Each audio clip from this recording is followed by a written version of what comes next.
Yun, ito ang papalit natin. XR150. Yan, pagpapalit tayo ng clutch lining set. Ayan guys.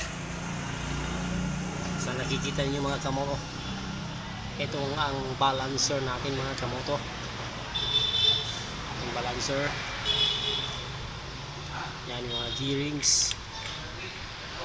Shafting, kickstart shafting. At ito yung side gasket.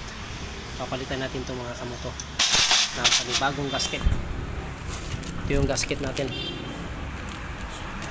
So yun lang mga kamoto. Saray nakatulong. Magandang araw sa lahat. Ride safe everyone. Peace out. Bye bye. Ha? Yun no. Ito guys, nabaklas ko na. At ang crankcase ay hindi pa.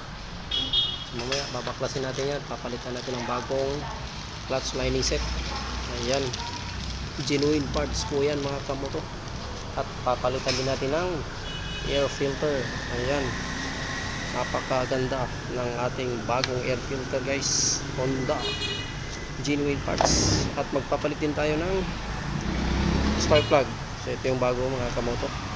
Yan, malinis na malinis. Kasing linis pa ng ating mukha.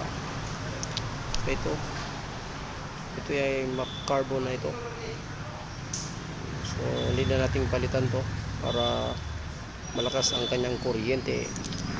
So mamaya tutune up natin ito mamaya mga kamoto.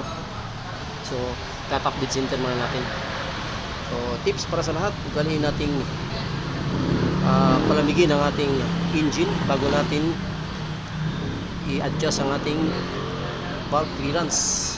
Yan, yung mga rocker arm na yan kailangan malamig muna para makuha natin ng accurate clearance. So yun lang mga kamoto, magandang araw sa lahat. Ride safe everyone and peace out. Bye bye.